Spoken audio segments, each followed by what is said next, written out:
ഇപ്പോൾ പുറത്തു വന്ന ഈ കരട് വോട്ടർ പട്ടികയിൽ നമ്മുടെ പേരുണ്ടോ എന്ന് നമ്മൾ ഉറപ്പിക്കണം. അതിന് ചില ക്രമീകരണങ്ങൾ ഏർപ്പെടുത്തിയിട്ടുണ്ട്. ഇലക്ഷൻ കമ്മീഷന്റെ വെബ്സൈറ്റ് വഴി ഈ പട്ടികയിൽ പേരുണ്ടോ എന്ന് വോട്ടർമാർക്ക് പരിശോധിക്കാം. ഇപ്പോൾ സ്ക്രീനിൽ കാണുന്ന വെബ്സൈറ്റിലാണ് ആ പേര് പരിശോധിക്കേണ്ടത്. അത് പരിശോധിക്കുന്നതിനൊപ്പം ഇനിയിപ്പോൾ പേരില്ല എങ്കിൽ അത് പേര് ചേർക്കാൻ ഫോം 6 ആണ് പൂരിപ്പിച്ച് നൽകേണ്ടത്. നേരത്തെ മുഖ്യ തെരഞ്ഞെടുപ്പ് ഓഫീസർ അത് പറഞ്ഞിരുന്നു. അതിനൊപ്പം ഒരു സത്യവാങ്മൂലവും സമർപ്പിക്കണം. ഇന്നു മുതൽ 1 മാസത്തേക്ക് പരാതികൾ ഉൾപ്പെടെ ഇലക്ഷൻ കമ്മീഷൻ പരിഗണിക്കുന്നുണ്ട്. വിദേശത്തുള്ളവർക്ക് പേര് ചേർക്കാൻ ഫോം 6A എന്ന പ്രത്യേക ഫോമാണ് ഉള്ളത്.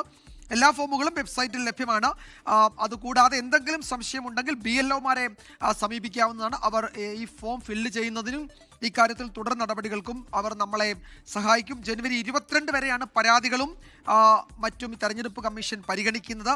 ഹിയറിംഗിൽ പരാതി ഉണ്ടെങ്കിൽ 15 ദിവസത്തിനകം ജില്ലാ കളക്ടർക്ക് അപ്പീൽ നൽകാനുള്ള ഒരു പ്രൊവിഷൻ കൂടിയും അനുവദിച്ചിട്ടുണ്ട്. അതിലും പരാതി ഉണ്ടെങ്കിൽ 30 ദിവസത്തിനകം ചീഫ് ഇലക്ടറൽ ഓഫീസറെ നമുക്ക് സമീപിക്കാം. കരട് വോട്ടർ പട്ടിക പരിശോധിച്ച് വോട്ടുണ്ടോ എന്നെല്ലാവരും ഉറപ്പിക്കണം. അത് ഇന്ന് മുഖ്യ തെരഞ്ഞെടുപ്പ് ഓഫീസർ ആവർത്തിച്ച് പറഞ്ഞിട്ടുണ്ട്. ഈ സൈറ്റിൽ നോക്കി വളരെ വേഗത്തിൽ നമ്മുടെ പേര് നമ്മുടെ ജില്ലയിൽ നമ്മുടെ നിയമസഭാ സെഗ്മെന്റിൽ ഉണ്ടോ എന്ന് നമുക്ക് വളരെ വേഗത്തിൽ കണ്ടുപിടിക്കാവുന്നതാണ്.